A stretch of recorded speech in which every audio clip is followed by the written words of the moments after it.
à la lumière de l'actualité. Cette émission conçue et réalisée pour vous permettre d'être informé sur tout ce qui se passe dans notre si beau pays.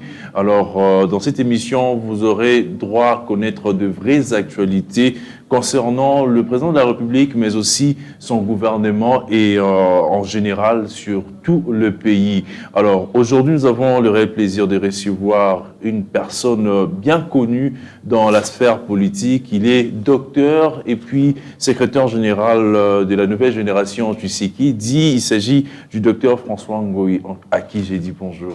Bonjour, messieurs les journalistes. Merci de répondre à notre invitation. C'est moi qui vous remercie. Alors, docteur, on aimerait savoir, dites-nous un peu comment vous vous êtes retrouvé en politique, vous qui êtes docteur, une élite dans notre pays.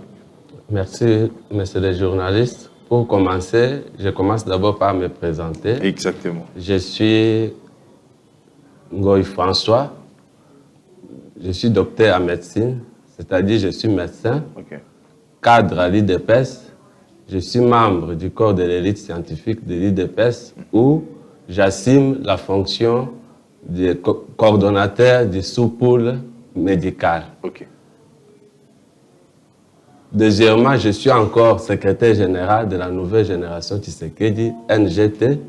NGT, c'est une association, un mouvement qui est affilié à la Ligue des jeunes de l'IDPES. Donc, la Ligue des jeunes de l'IDPES est constituée de mouvements et associations, dont la NGT est parmi la plus grande association et la plus ancienne de l'IDPES. C'est pour vous dire que nous tous, nous sommes sous l'autorité du secrétaire général de l'IDPES qui est autre que M. Augustin Kabouya Mwanabouté. Exactement, vous êtes médecin, vous l'avez dit, mais comment cela s'est fait que vous vous retrouviez en politique? Ça a commencé comment? Vous étiez déjà médecin et puis la politique vous a appelé, ou vous avez commencé avec la politique bien avant de devenir médecin? Bon, je peux dire que c'était avant que je devienne médecin. J'étais encore étudiant dans les années 1998. J'étais déjà à l'université de Kinshasa parce que moi j'ai fait la médecine à l'université de Kinshasa lors de l'entrée de l'AFDEL vers 97. C'est là où j'ai commencé à m'intéresser à la politique. Mais j'ai fait la politique active au sein de l'IDPES vers les années 2011, à la période des élections où Papa Tshisekedi, notre sphinx, était candidat président de la République. Ok, merci, exactement. Merci beaucoup, docteur. Alors, vous êtes une élite, vous êtes médecin. Quel rôle peut jouer une élite comme vous dans la politique? Qu'est-ce que vous ramenez dans la politique en tant qu'élite? Merci, messieurs les journalistes, pour la question. C'est une très bonne question. Je veux vous dire que l'élite ne joue pas seulement le rôle dans la politique, mais l'élite joue un grand rôle dans une nation. Dans une nation, dans le sens que l'élite doit être considérée comme un organe technique du gouvernement par rapport au projet, au programme du gouvernement. Donc, on peut appeler une élite comme un expert. Donc, il doit être consulté dans de grandes questions, soit questions politiques, questions diplomatiques, questions scientifiques, de projets, de programmes, dont l'élite doit être considérée. Donc, on peut considérer une élite comme un expert. C'est la raison pour laquelle vous verrez qu'au niveau du corps de l'élite, nous avons une coordination nationale, nous avons une coordination scientifique qui y a partagé des pôles. Donc, nous exerçons au niveau du pôle. Donc, le pôle, c'est par rapport aux spécialités. Donc, nous avons le pôle politique, nous avons le pôle santé, où nous exerçons en tant que dans les sous-pôles médicaux. Donc, toutes les questions qui concernent la santé, nous sommes les experts, nous sommes contactés, nous donnons des idées, nous faisons des projets par rapport à notre domaine. Vous faisiez des projets qui restent entre vous dans votre structure corps de l'élite scientifique, ou vous les ramenez aussi au niveau du gouvernement? Bien sûr, par là, je pourrais vous demander si le gouvernement vous fait aussi certaines propositions pour apporter la solution, puisque vous êtes élite et vous avez la connaissance à certains problèmes. Bon, par exemple, dans le secteur de la santé dont vous appartenez. Non, dans le secteur de la santé, d'ailleurs, c'est un secteur qui a fait aujourd'hui que le corps de l'élite soit créé. Donc, c'était durant la période de Covid. C'est suite à l'appel du chef de l'État pour réunir tous les scientifiques, pour mettre des moyens de l'intelligence pour combattre le Covid. Okay. C'est à ce moment-là que le corps de l'élite, il y a eu des scientifiques du parti, l'IDPES, qui s'étaient réunis pour voir comment mettre leurs idées, mettre leurs connaissances dans cette lutte contre la grande maladie, le grand fléau qui avait frappé le monde entier, qu'on appelle Covid. Okay. C'est à la suite de ça que le corps de l'élite s'est organisé et aujourd'hui nous sommes une grande structure au niveau du parti, au niveau du pays. Vos considérations, allez-je dire, vos propositions ont été bien acceptées par ceux-là qui vous aviez... Oui, il y a des propositions qui sont acceptées. Okay. Souvent, c'est notre chef numéro 1 du parti qui fait ces relais-là quand nous avons un projet ou bien quand il y a un sujet d'actualité, on nous amène, nous traitons, nous remettons directement les rapports auprès de lui. C'est lui qui va faire acquis des droits. Ok, exactement. Alors, vous êtes élite, bien évidemment, mais également membre du corps d'élite scientifique de l'UDPS. Si je pouvais vous demander de nous dire comment vous jugez le mandat du chef de l'État, vous, en tant qu'élite, on met de côté votre casquette politique en tant qu'élite sur ce qui s'est fait, plus particulièrement dans le secteur de santé. Êtes-vous content du mandat du chef de l'État? Je suis très très content, c'est une bonne question. Okay. Parce qu'aujourd'hui, il y a beaucoup de gens qui parlent de n'importe quoi. Avant de répondre à cette question, il faut rentrer dans la genèse. Dans quelles conditions notre actuel chef de l'État a pris le pouvoir dans ce pays? Okay. Il a trouvé le pays dans quelle position? Dans quelles conditions? Je veux vous dire que notre pays a été mal gouverné pendant à peu près 20 ans, de la reine de l'AFLER, okay, avec le PPRD qui s'en est suivi. Le chef de l'État a été élu, donc tout était par terre. Il fallait commencer à reconstruire. Aujourd'hui, il y a eu des grands projets, de grandes avancées par rapport à la gestion du pays par notre président de la République. Je peux prendre des petits exemples, secteur par secteur, avant d'arriver au niveau de notre secteur qui nous intéresse, qui est la santé. Je commence par le secteur de l'enseignement primaire et secondaire. Le président de la République a trouvé beaucoup d'enfants qui n'avaient pas la possibilité d'aller à l'école. Pourquoi? Parce qu'ils n'avaient pas moyen de payer les minervailles, payer les frais scolaires pour les écoles.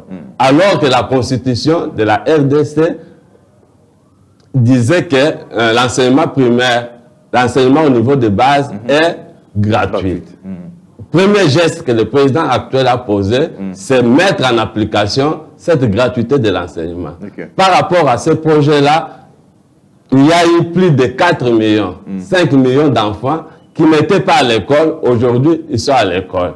Par la gratuité de l'enseignement, le gouvernement, sous la supervision du président de la République, a payé les enseignants qu'on appelait les NP. NP, c'était les non-payés, qui étaient là, matriculés, mais qui n'étaient pas payés. Mais comme les enfants, les parents ne pouvaient pas continuer à payer les minervales, il a fallu que l'État puisse prendre cette catégorie des enseignants en charge. On l'a fait. On ne s'est pas limité là-bas. Il y a eu aussi de nouvelles unités. Les nouvelles unités, c'est-à-dire ce sont des enseignants qui n'étaient pas matriculés. Et aujourd'hui, c'est pour payer ces enseignants-là. Donc le gouvernement a payé beaucoup d'enseignants aussi qui étaient nouvelles unités. On ne s'est pas limité là. Il fallait construire les écoles parce qu'il y a eu déjà un grand nombre d'enfants qui n'étaient pas à l'école, qui devraient commencer l'école. D'où il y a eu problème d'infrastructure.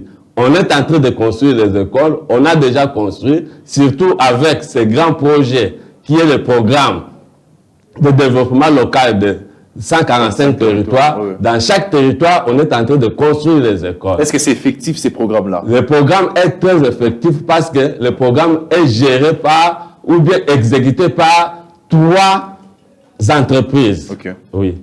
3 entreprises. Nous avons le BCECO, nous avons le PNID. Il y a une autre entreprise qui gère, ou bien qui est en train d'exécuter ce programme-là. Et il y a même les images peut-être d'ici le mois de juillet, on va commencer déjà à inaugurer quelques effets ici de ce programme. Mais en parlant de la gratuité de l'enseignement, il y a dans quelques localités, dans des provinces, il y a des enseignants qui disent qu'ils ne sont pas payés depuis que le gouvernement a instauré ce système de gratuité de l'enseignement.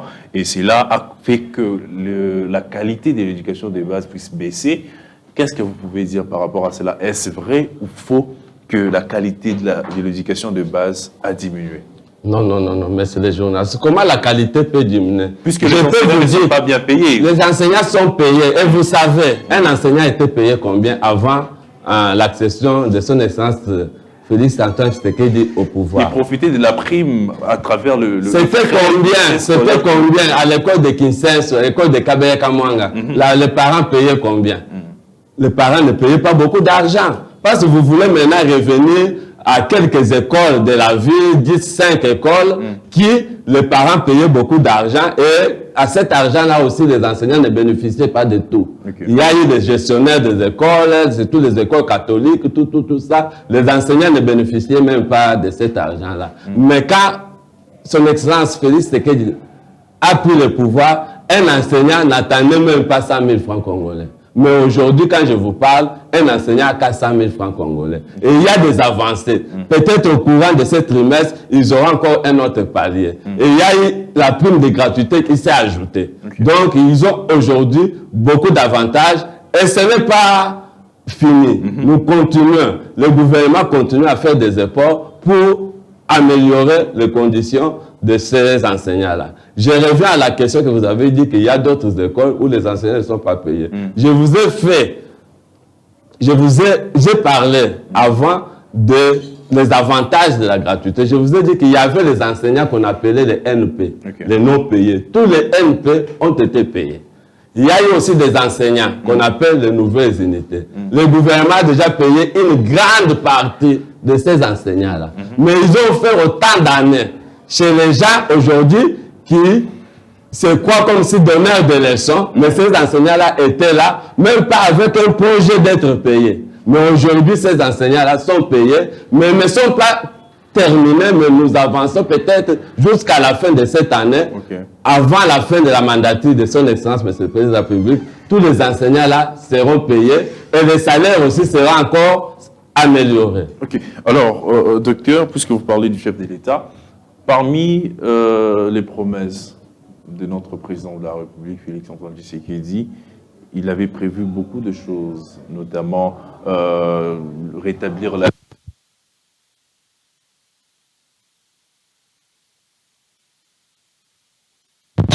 Pensez-vous que le président de la République a quand même fait quelque chose et pensez-vous que tout au long de son mandat, s'il serait réélu aux prochaines élections, il pourra rétablir totalement la paix dans cette partie de l'Est? Là, on change de chapitre, on entre maintenant dans la situation sécuritaire. Merci, monsieur le journaliste, pour la question. Mais il faut savoir que c'est une situation que le président de la République a trouvée. Si nous rentrons en arrière pour voir la genèse de cette guerre, ça a commencé depuis 1994, lors des génocides au Rwanda. Il y a eu des réfugiés rwandais qui sont entrés dans notre pays. Avec ces réfugiés ont amené l'insécurité. C'est ce que nous voyons maintenant en 1996, 1997, avec la guerre de libération conduite par Mouzé Laurent Désiré Kabila. Les Rwandais sont venus pour contre-attaquer les réfugiés ou tout qui était dans notre pays, les interamouins. C'est depuis lors, quand ils sont arrivés ici en 1998, Mouzé prendra la décision de faire retourner ces Rwandais-là. C'est le moment où les problèmes ont commencé. Le Rwanda a formé un groupe armé qu'on appelait RCD. Après le dialogue de Saint-City, le RCD s'est transformé en CNDP. Après CNDP, nous avons le problème de M23. Et en dehors de ces problèmes de M23, à l'Est, il y a eu beaucoup de groupes armés que son Excellence a trouvé sur le terrain. C'est la raison pour laquelle, pour combattre les diverses insécurités, il y a eu, au mois de mai 2021, l'instauration de l'état de siège. C'est ça même l'origine de l'installation de l'état de siège. C'était pourquoi? C'est pour l'état de siège, c'est un état de gestion spéciale pour un pays où le pouvoir a été retiré aux civils et ce sont les militaires et les policiers qui administrent là-bas. On dirait que cet état des sièges ne porte aucune solution puisqu'il y a... Non, ça apporte des solutions. Okay. Pourquoi ça apporte des solutions? Il y a eu des groupes armés qui ont été démantelés parce que l'insécurité à l'Est, ce n'est pas seulement le M23. Il y a aussi des groupes armés qui sont là-bas. Parfois, les groupes armés qui sont soutenus par nos politiciens d'hier.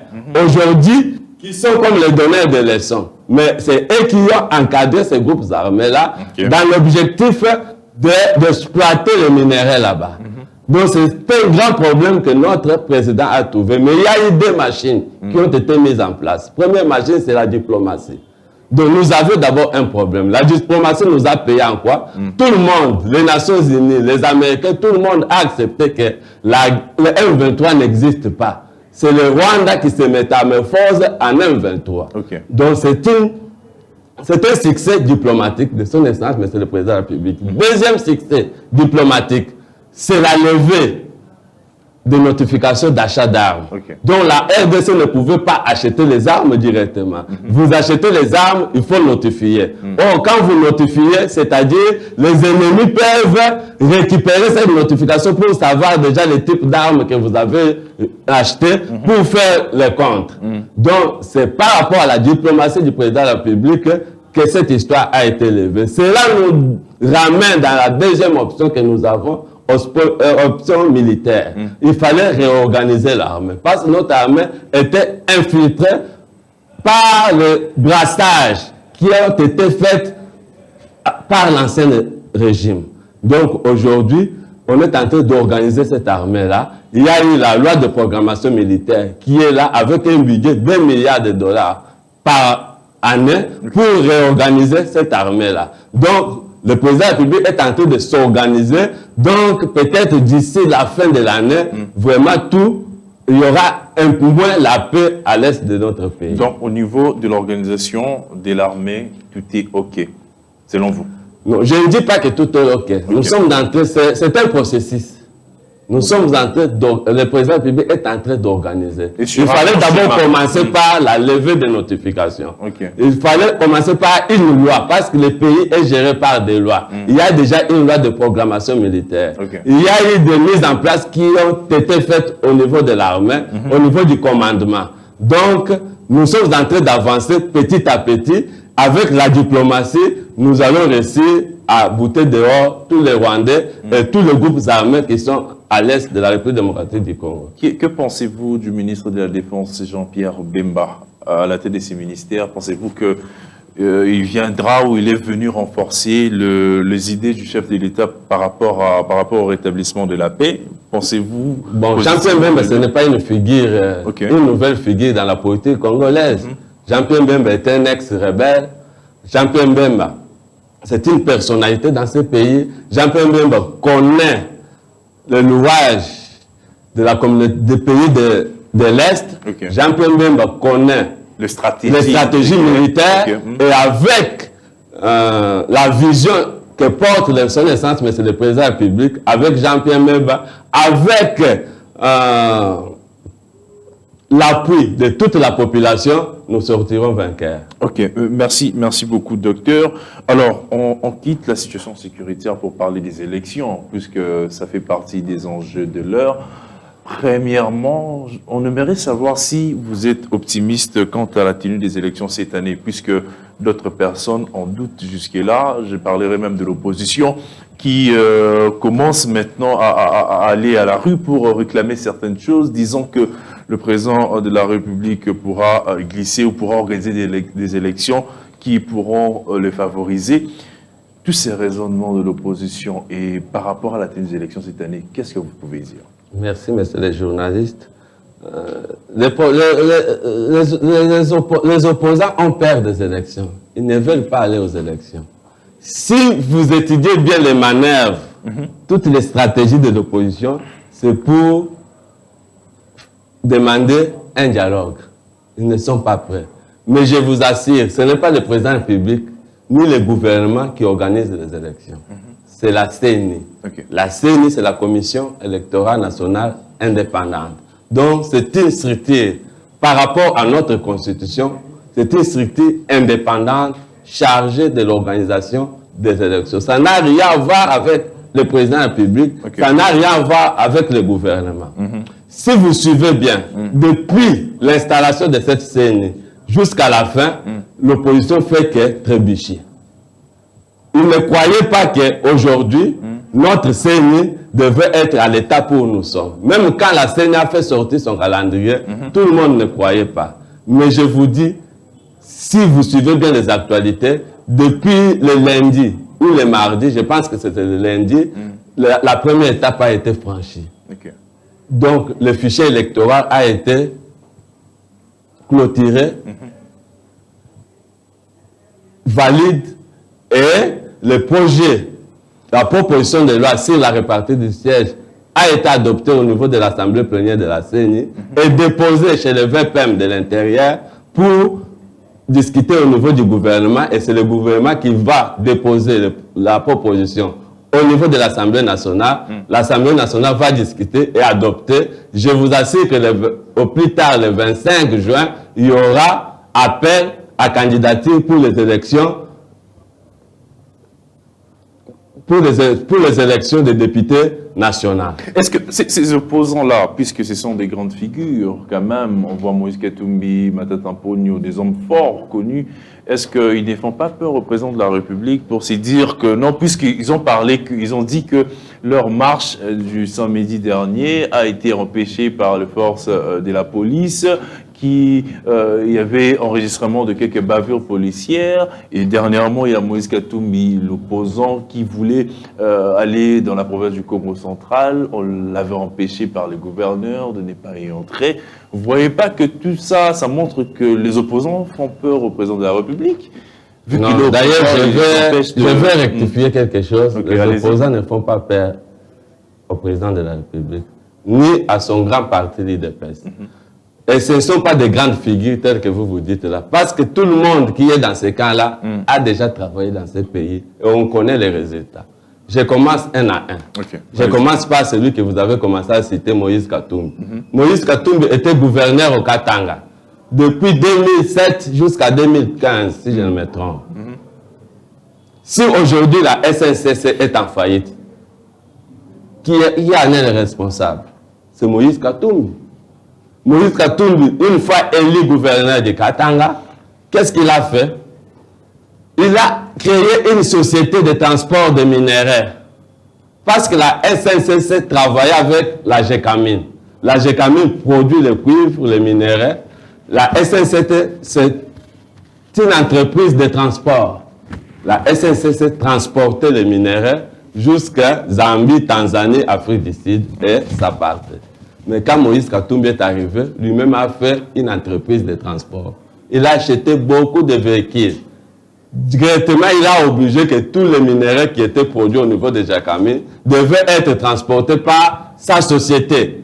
Au moment où il était gouverneur. Au moment où il était gouverneur. Mais là, la SNCC se trouvait sans client. C'est pour proclamer une faillite ou pas. Alors nous connaissons la SNCC, c'est parmi les grandes entreprises de ce pays, surtout au Katanga. Au Katanga, nous avons deux entreprises. Nous avons la GECAMI, nous avons la SNCC. Mais toi, on t'élit gouverneur, au lieu de travailler en faveur du peuple, toi, tu travailles pour tes propres intérêts. Aujourd'hui, la SNCC est par terre. Mais si un tel monsieur, vous lui donnez la gestion de tout un pays, mais il va tout privatiser. Même les Congo Airways ne vont plus exister.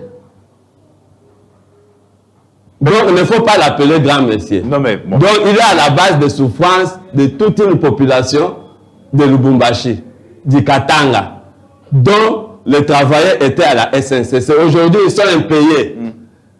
La voie ferrée pose problème parce qu'il n'y avait pas l'argent pour entretenir, parce que l'argent n'entrait plus. Mais s'il n'est pas homme fort, comme vous le dites, docteur, pourquoi l'empêcher d'entrer au Congo? Non, on n'a empêché personne. Tout pays a des lois. Et ça fonctionne avec des lois. Chaque pays fonctionne avec des lois. Moïse Katumbi, c'est un acteur politique. Tu ne peux pas, aujourd'hui, tu écris au gouverneur que je vais faire un meeting aujourd'hui. Le même jour où tu viens, ta sécurité de la province, Le gouverneur a seulement dit que non, si vous voulez reporter votre manifestation, 48 heures à 72 heures, le temps que nous puissions prendre le contrôle de la sécurité, le monsieur refuse. Or, moi et vous, on n'a pas de même idée que les gens qui gèrent la sécurité. C'est la raison pour laquelle, quand on l'a fait comprendre, il est rentré. Parce que c'était aussi de son intérêt. Tu ne peux pas voyager, toi, un acteur politique, dans un milieu où ta sécurité n'est pas... tu n'as pas une bonne sécurité. Ta sécurité n'est pas assurée. À un moment, l'UDPS était aussi à l'opposition. Ce sont les mêmes actes que vous condamniez hier. Mais aujourd'hui, vous pouvez quand même donner raison. Non, ce n'est pas la même chose. Ce n'est pas la même chose. Parce que vous aviez été... D'ailleurs, rends-toi à la manifestation du 20. Ok. À la manifestation du 20, ils ont écrit pour les 13. Le gouverneur les a dit que les 13, non, ça ne va pas tenir. Vous faites votre manifestation le 18. Et ils refusent le 18, mettent le 20. Alors que le 20, il y a eu déjà d'autres sociétés qui avaient aussi demandé de marcher. Tel que les jeunes de l'UDPS. Les jeunes de l'UDPS, il y avait le parti de notre gouverneur ici, le ACP, qui devait aussi faire son meeting à Tchangou là-bas.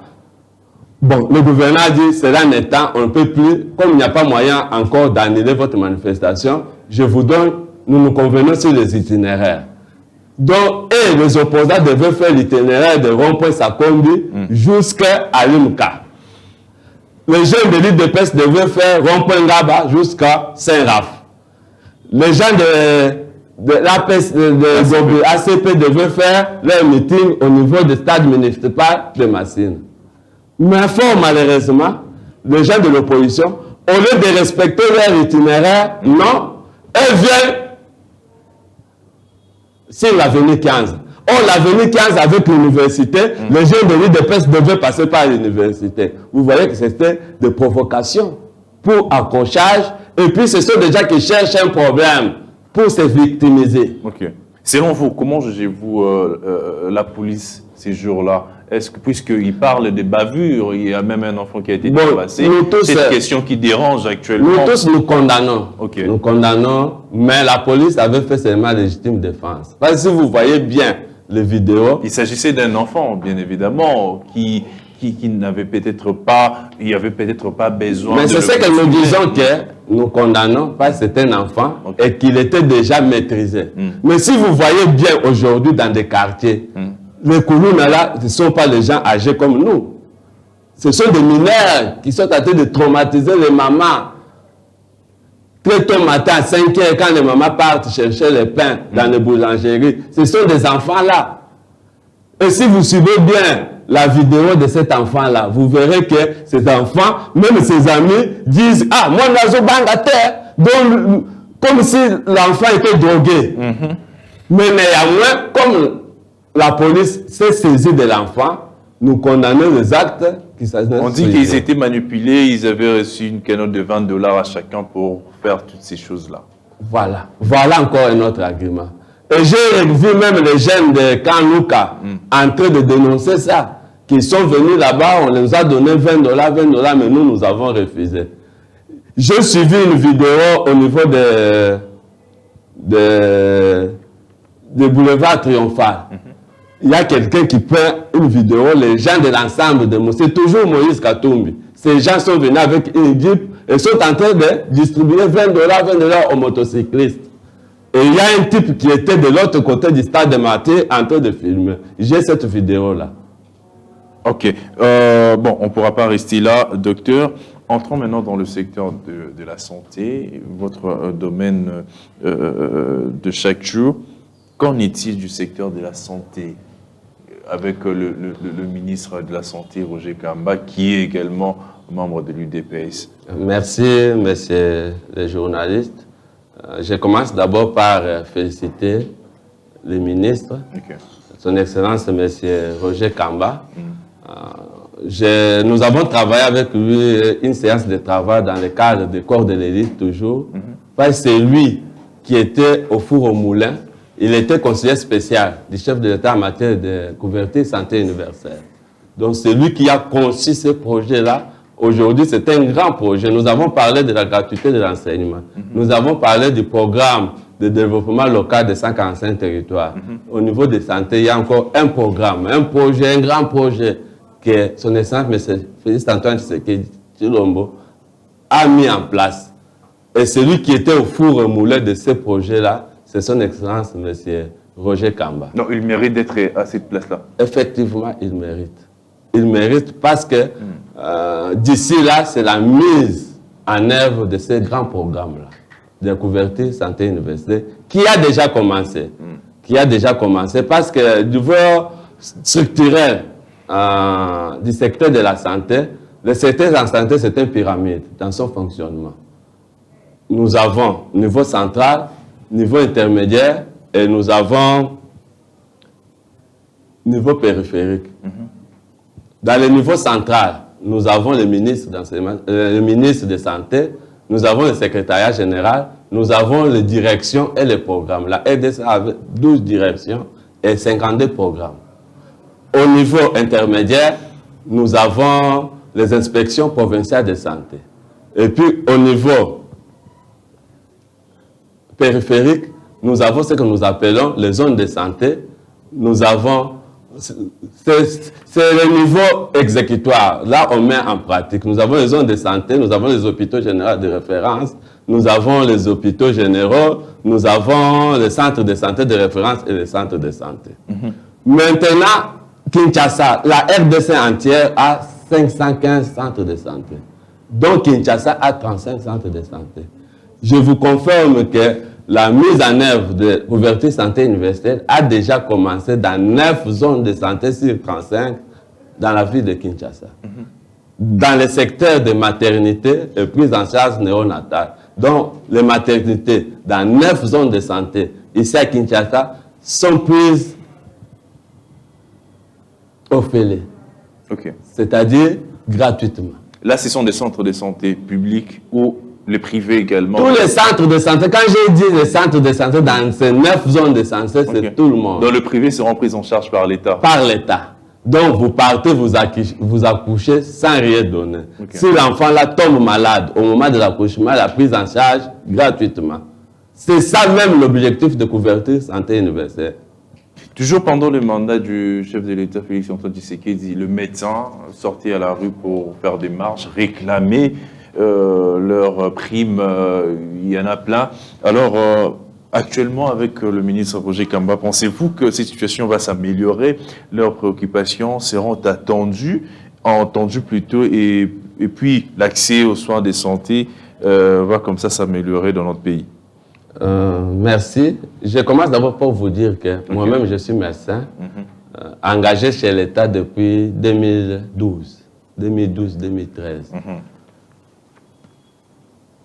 La même façon que j'ai fait l'analyse sur l'enseignement primaire et secondaire, c'est dans tous les secteurs, c'est comme ça.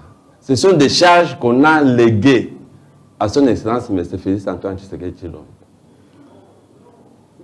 Lorsque d'ailleurs je retourne encore chez l'autre opposant, parce que j'ai parlé seulement d'un seul, je n'ai pas parlé de l'autre. L'autre là, c'est M. Matata Ponyo. Nous, on nous a engagés quand Matata Ponyo était Premier ministre. Il ne payait pas les gens. Là, je vous dis la vérité. Mais on engage les gens, on le paye. Moi, je suis engagé en 2013. Mais on m'a payé en 2018. Là, il n'était plus. Il n'était plus. C'est quand notre fameux ici, le Premier ministre Tshibala est venu, c'est lui qui a commencé à payer les médecins. Alors que lui a réussi, il a fait la remise de reprise avec Mouzitou. Mouzitou payait les médecins, faisait un peu d'augmentation, tout allait bien. Mais quand lui est venu, il a tout bloqué.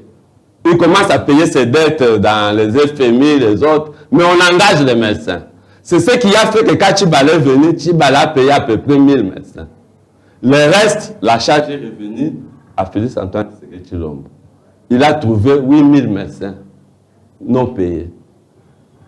Plus de 20 000 médecins, nouvelle unité. C'est alors que, avec l'aide du ministre Eteni, on va faire le fichier qu'on appelle fichier Bibois. Et on commence à payer 800 médecins chaque trimestre. Mais c'est comme si cela n'allait pas bien. Voilà pourquoi vous, médecins, vous sortiez...